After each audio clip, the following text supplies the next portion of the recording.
जी आज supreme court में जो है वो जो खुद नोटिस लिया गया है इंतखाबात में ताख़ीर से मुताल्लिक़ 21 फरवरी को उसकी मरकज़ी समात होने जा रही है। इससे पहले जो 2 समातें हुई थी उन पर जो है वो चीफ जस्टिस ने यही कहा था कि जो मेन तफसीली जो समात होगी वो पीर के रोज़ से शुरू होगी। तो आज जो है वो 11:30 बजे ये समात होगी और अब सुप्रीम कोर्ट में इस वक्त सूरत हाल ये है कि सिक्योरिटी जो है वो सख्त है और उसके अलावा जो आज क्योंकि तमाम सियासी जमातों को भी नोटिस है और तमाम मुतल्लिका अफराद को, क्योंकि चीफ जस्टिस ने कहा था कि जो इस केस से मुंसलिक लोग हैं वो जो मीडिया पे जारी होने वाली खबर है उसको नोटिस समझ के इस केस को ज्वाइन कर सकते हैं। तो आज 11:30 बजे इस केस की समात होगी। लेकिन इसके अंदर जो केस के अंदर मेन चीज़ हुई है इन 3 दिनों में वो ये हुई है कि जो पाकिस्तान पीपल्स पार्टी, मुस्लिम लीग नून और जमीयत उलमा इस्लाम है, उन्होंने जो है वो 2 जजेस पर एतराज़ उठाया और वो इस बुनियाद पर उठाया कि क्योंकि वो जो CCPO लाहौर गुलाम महमूद डोगर का केस था उसमें अपना माइंड जो है वो ऑलरेडी जाहिर कर चुके हैं, बता चुके हैं कि वो उनका इस मैटर पे क्या फ़ैसला है, तो उनको इस केस में नहीं होना चाहिए, जिसमें जस्टिस इजाज़ुल एहसन और जस्टिस मिदार अली अकबर नकवी हैं, जिन्होंने कि 16 फरवरी को जो है वो इस केस की समात करते हुए गुलाम महमूद डोगर केस की समात करते हुए सुप्रीम कोर्ट को खुद नोटिस के लिए जो है मामला भिजवाया था, ये कहते हुए कि क्योंकि उनके सामने जो है वो इंतखाबात में ताख़ीर का मामला नहीं है तो वो इस पर कोई फ़ैसला नहीं दे सकते। इसलिए चीफ जस्टिस जो है वो मुफाद आमा का मामला कंसिडर करते हुए इसमें खुद नोटिस लें। फिर चीफ जस्टिस पाकिस्तान ने जो है वो 21 फरवरी को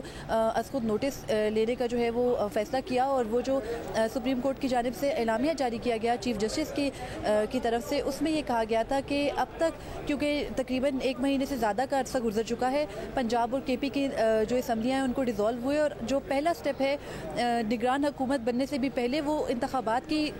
जो तारीख होती है उसके ऐलान का होता है और वो अभी तक नहीं हुआ। इसलिए उनको लगता है कि जो कॉन्स्टिट्यूशनल वायलेशन होती है यानी आइन की खिलाफ वर्जी होती है तो सुप्रीम कोर्ट को खुद ब खुद एक्शन लेना होता है और उसमें जो है वो उन्होंने खुद नोटिस लिया है। इसके अंदर केस के अंदर 3 सवालात बेसिकली अब तक फ्रेम किए गए हैं कि पहला सवाल ये है कि किसकी और किसने और किसकी ज़िम्मेदारी है ये कि वो इंतखाबात की तारीख़ का ऐलान करे और अगर इंतखाबात की तारीख़ का ऐलान जो है वो जिसने भी करना है तो वो कब करना है, ये दूसरा सवाल है। उसके अलावा जो इसमें तीसरा सवाल है वो ये है कि जो सूबाई और वफाकी हुकूमत है उसका इंतखाबात से मुतालिक उनकी आईनी जिम्मेदारी क्या है और ये 3 अहम सवाल हैं जिनके जवाब तो इस केस की समाअत के बाद होपफुली हम सबको मिल जाएंगे। लेकिन मरियम, आपको आवाज़ आ रही है? जी आ रही है जी। तो हमने कहा कि ये 3 अहम सवाल हैं जिसके जवाब के तो हम सब मुंतज़िर हैं, लेकिन एट द सेम टाइम उससे पहले एक मरला है कि बेंच किन अफराद पर या किन जज साहिबान पर मुश्तमिल होगा। 2 पे एतराज़ उठा चुकी है, आपको पता है, PDM और पीपल्स पार्टी। सो उस सिलसिले में आज चीफ जस्टिस ने कहा था कि इस मामले को देखेंगे, फुल कोर्ट बनेगा या फिर ये जो 2 अफराद, जो 2 मोअज़्ज़ज़ जज साहिबान जिन पर एतराज़ उठाया जा रहा है, पहले तो इसी पे कार्रवाई आपको लगता है आगे बढ़ेगी, क्या बताया जा रहा है?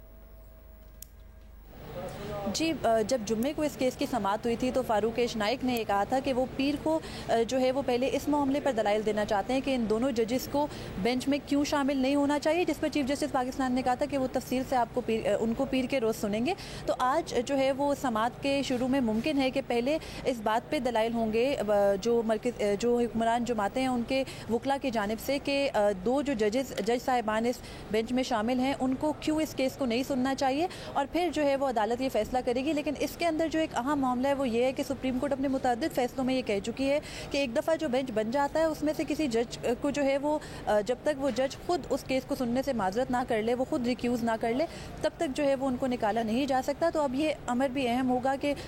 जो हुक्मरान जमातें उनमें जो 3 मरकज़ी जमातें यहाँ पे इन 2 जजेस के खिलाफ आई हैं वो अपना क्या पॉइंट लेंगी कि चीफ जस्टिस पाकिस्तान जो है वो इस चीज़ पर फैसला करे कि इन दोनों जजेस को बेंच का हिस्सा होना चाहिए या नहीं।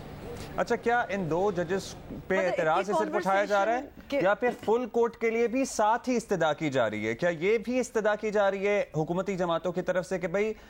फुल कोर्ट भी बनाया जाए, या सिर्फ यही इस्तदा है कि इन 2 को हटाएं?